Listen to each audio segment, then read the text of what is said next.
नमस्कारः मित्राणि, अहमस्मि अनिलः। अद्य पुनः भवतां समक्षम् एकं नूतनं विषयं स्वीकृत्य समागतोऽस्मि। मित्राणि, वयं वैदिकसाहित्यस्य इतिहासं पठन्तः स्मः। अस्यां शृङ्खलायाम् अस्माभिः चत्वारः वेदाः पठिताः। अद्य वयं वैदिकसाहित्ये ब्राह्मणग्रन्थानाम् अध्ययनं करिष्यामः। मित्रों, हम वैदिक साहित्य का इतिहास पढ़ रहे हैं। उसी श्रृंखला में हमने चारों वेदों का अध्ययन किया। यदि आपने चारों वेदों का अध्ययन नहीं किया तो आप प्लेलिस्ट में जाकर के पुरानी वीडियो को देख सकते हैं। तो आज हम वैदिक साहित्य ब्राह्मण ग्रंथों का सामान्य परिचय देखेंगे। तो आरंभ करते हैं बिना ही विलंब किए हुए। आज हम वैदिक साहित्य जिसमें ब्राह्मण ग्रंथों का सामान्य परिचय देखेंगे। ब्राह्मण शब्द में अण प्रत्यय जोड़ने पर ब्राह्मण शब्द बनता है, जिसका अर्थ ब्रह्म से संबंधित व्याख्या या ग्रंथ। वेदों के बाद जिस साहित्य की रचना हुई वह ब्राह्मण ग्रंथ कहलाई। इनका रचना काल 3000 ईसा पूर्व से 2000 ईसा पूर्व माना जाता है। यजुर्वेद और ब्राह्मण साहित्य की विषय वस्तु यज्ञों के प्रतिपादन, यज्ञ विधियों की व्याख्या है। यजुर्वेद और ब्राह्मण साहित्य की जो विषय वस्तु है उसमें यज्ञों की विधियों की व्याख्या की गई है, अर्थात मंत्र कर्मों तथा विनियोगों की व्यवस्था ब्राह्मण है। मंत्र कर्मों तथा विनियोगों की जो व्यवस्था है वो ब्राह्मण है। यहाँ कहते हैं गद्यात्मका ब्राह्मण ग्रंथा। जो ब्राह्मण ग्रंथ है वो कैसे हैं? गद्यात्मक हैं। सबर स्वामी ने मीमांसा दर्शन के भाष्य में ब्राह्मण ग्रंथों के 10 प्रतिपाद्य विषय, जिन्हें हम लक्षण कहते हैं, बताए गए हैं। तो ब्राह्मण ग्रंथों में जो ये 10 लक्षण हैं, यही इनका प्रतिपाद्य विषय भी है। तो कहते हैं हेतुर्निर्वचनम निंदा प्रशंसा संचयो विधि परक क्रिया पुराकल्पो व्यवधारण कल्पना उपमानम दशयते तु विदयो ब्राह्मणस्यैव। तो आइए इनको एक एक करके हम देखेंगे, इन लक्षणों को, और उनके विषय में विस्तृत वर्णन भी हम यहाँ पर पढ़ेंगे। तो सबसे पहले हम हेतु, यज्ञ में कोई कार्य क्यों किया जाता है इसको बताने वाला लक्षण हेतु माना गया है। यज्ञ में कोई कार्य क्यों किया जाता है इसको बताने के लिए हेतु लक्षण माना गया है। उसके बाद निर्वचन। निर्वचन क्या है? निर्वचन का अर्थ है शब्दों की व्युत्पत्ति या निरुक्ति बताना। यह वेदों के कठिन शब्दों की भी व्याख्या करने के लिए एक महत्वपूर्ण साधन है। उसके बाद देखेंगे निंदा।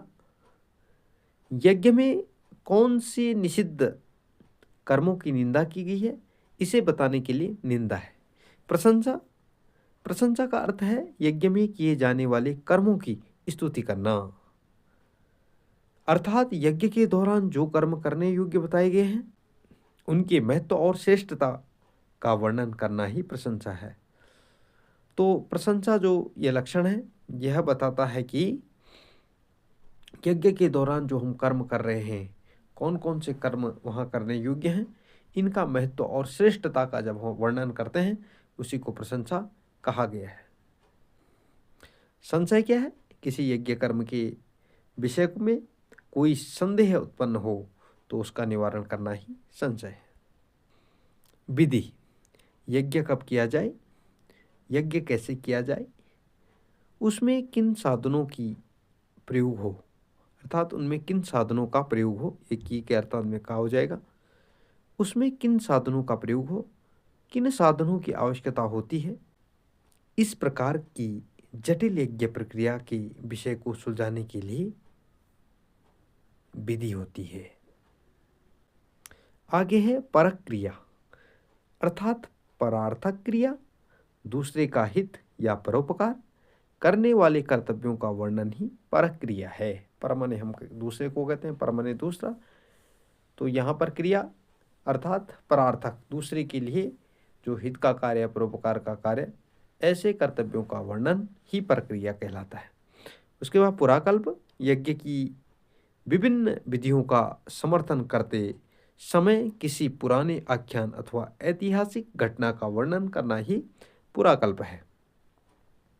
आगे शीघ्र देखेंगे हम इसको। व्यवधान, कल्पना, परिस्थिति के अनुसार उचित निर्णय लेकर सही कार्य करने का निर्देश करना ही व्यवधारण अथवा कल्पना है। इसको अलग अलग कर देंगे यहाँ पर। उपमान 10वां अंतिम है। कोई उपमान या उदाहरण प्रस्तुत करके वर्ण्य विषय की पुष्टि करना ही उपमान है। आगे देखेंगे यजुर्वेद और ब्राह्मण साहित्य की विषय वस्तु यज्ञों का प्रतिपादन, यज्ञ विधियों की व्याख्या है, अर्थात मंत्र कर्मों तथा विनियोगों की व्यवस्था ब्राह्मण है। ये पहले भी हमने आगे भी पढ़ा और एक बार इसको फिर यहाँ पर ये टाइप हुआ है। अब हम सर्वप्रथम देखेंगे कि वेद और उनकी ब्राह्मण ग्रंथ कौन कौन से हैं। तो यहाँ वेद हैं, यहाँ ब्राह्मण ग्रंथ हैं। ऋग्वेद, इसके ब्राह्मण ग्रंथ ऐतरेय ब्राह्मण, सांख्यायन ब्राह्मण अर्थात जिसे कौशितकी ब्राह्मण भी कहा जाता है। यजुर्वेद, इसमें भी शुक्ल यजुर्वेद और कृष्ण यजुर्वेद दो भाग हैं। उसमें शुक्ल यजुर्वेद का जो ब्राह्मण ग्रंथ है वह शतपथ ब्राह्मण है और कृष्ण यजुर्वेद का तैत्तिरीय ब्राह्मण है। आगे सामवेद के तांड्य ब्राह्मण पंचविंश, जिसे तांड्य ब्राह्मण को पंचविंश ब्राह्मण भी कहा जाता है। षड्विंश ब्राह्मण सामविधान ब्राह्मण, आर्षेय ब्राह्मण, दैवत ब्राह्मण जिसे दैवताख्यान भी कहा जाता है, छांदोग्य ब्राह्मण जिसे उपनिषद भी कहा जाता है, और संहितोपनिषद ब्राह्मण, वंश ब्राह्मण, जैमिनीय ब्राह्मण। ये सामवेद के ब्राह्मण ग्रंथ हैं। सामवेद के अधिक ब्राह्मण ग्रंथ हैं और अथर्ववेद का जो ब्राह्मण ग्रंथ है वह गौपत ब्राह्मण है। इससे पहले हमने ब्राह्मण ग्रंथ देखे और वेद देखे। अब हम क्रमशः प्रत्येक वेद और उससे जुड़े हुए ब्राह्मणों का विस्तृत परिचय पढ़ेंगे। तो ऋग्वेदीय जो ब्राह्मण ग्रंथ है वह ऐत्रेय ब्राह्मण। इस ब्राह्मण के रचयिता महिदास ऐत्रेय है। यह साकल शाखा से संबद्ध ब्राह्मण है। इस ब्राह्मण में 40 अध्याय और 8 पंचिकाएं हैं। इस ब्राह्मण में 285 कंडिकाएं हैं। उसके बाद इस ब्राह्मण ग्रंथ की 7वीं पंचिका के 3 अध्याय के 31, 32 और 33वें जो अध्याय हैं उनमें संक्षेप आख्यान वर्णित है। ये जो ब्राह्मण ग्रंथ इसकी पंचिका है तो तीसरे अध्याय के 31, 32 और 33वां जो अध्याय है ये संक्षेप आख्यान भी वर्णित है। इसमें एक पंचिका बराबर 5 अध्याय और 8 पंचे 40। उसके बाद सांख्यायन ब्राह्मण जिसे कौशितकी ब्राह्मण भी कहा जाता है। इसकी डिटेल देंगे। इस ब्राह्मण के रचयिता ऋषि सांख्यायन है। यह बाष्कल शाखा से संबद्ध ब्राह्मण है। इस ब्राह्मण में 30 अध्याय एवं 226 खंड हैं। इस ब्राह्मण ग्रंथ में प्रथम 6 अध्यायों में पाक यज्ञ का वर्णन व शेष अध्यायों में सोमयाग का वर्णन है। शेष जो अध्याय हैं उनमें सोमयाग का वर्णन प्राप्त होता है। उसके बाद हम आगे यजुर्वेदीय ब्राह्मण ग्रंथों को देखेंगे। तो यजुर्वेदीय जो ब्राह्मण ग्रंथ हैं उस पहले शुक्ल यजुर्वेदीय ब्राह्मण ग्रंथ जो देखेंगे तो शतपथ ब्राह्मण इसमें प्राप्त होता है। इस ब्राह्मण की रचयिता याज्ञवल्क्य जी हैं। यह ब्राह्मण ग्रंथ माध्यान्दिनी शाखा व कांड शाखा दोनों पर ही आधारित है। दोनों ही शाखाओं पर यह आधारित है। इस ब्राह्मण ग्रंथ में 100 अध्याय है।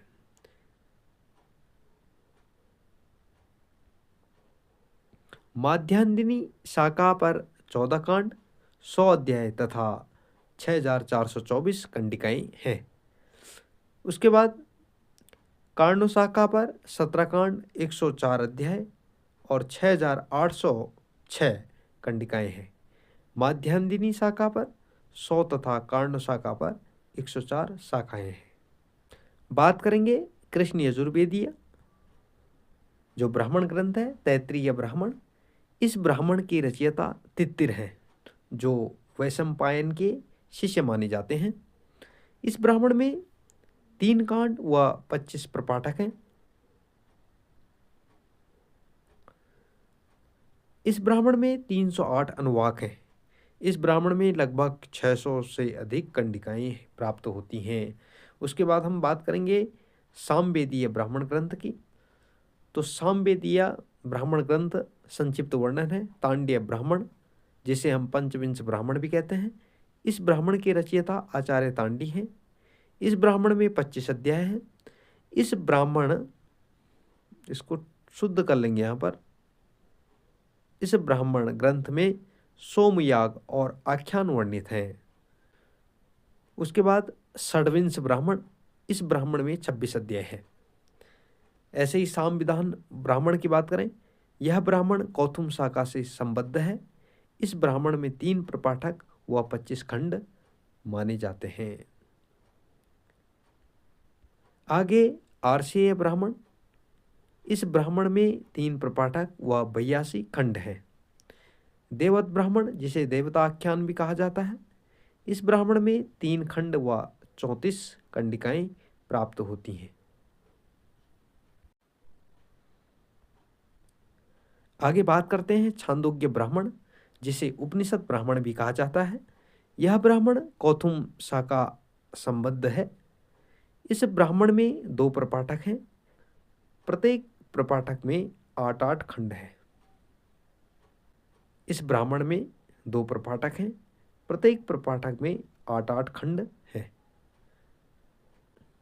अगला संहितोपनिषद ब्राह्मण, यह ब्राह्मण ग्रंथ कौथुम शाखा संबद्ध है। इस ब्राह्मण में 1 प्रपाठक व 5 खंड माने गए। वंश ब्राह्मण की बात करें तो इस ब्राह्मण में 3 खंड है। उसके बाद जैमिनीय ब्राह्मण अंतिम, यह जैमिनीय शाखा पर संबद्ध ब्राह्मण है। इस ब्राह्मण में 5 अध्याय प्राप्त होते हैं। इसके बाद अथर्ववेदीय ब्राह्मण की यदि बात करें तो गौपद ब्राह्मण बहुत महत्वपूर्ण ब्राह्मण है। इस ब्राह्मण के रचयिता ऋषि गौपद हैं। यह ब्राह्मण पैपलात शाखा से संबंधित है। गौपद ब्राह्मण 2 भागों में विभक्त है, पूर्व गौपद और उत्तर गौपद। इस ब्राह्मण में 11 प्रपाठक तथा 258 कंडिकाएं प्राप्त होती हैं। तो मित्राणि, अस्माभिः अद्य ब्राह्मणग्रन्थानां परिचयः दृष्टः। आशां करोमि यत् अयं विषयः भवन्तः ज्ञातवन्तः स्युः। तो मित्रों, हमने आज ब्राह्मण ग्रंथों का संक्षिप्त परिचय देखा। आशा करता हूँ कि आपको यह वीडियो पसंद आई हो। यदि वीडियो पसंद आई तो वीडियो को लाइक करें, शेयर करें और अधिक से अधिक अपने मित्रों को भेजें। यदि आप चैनल पर नए हैं तो चैनल को सब्सक्राइब करना न भूलें। अस्तु एतावत् पाठित्वा विरमामि। अस्तु, नमो नमः।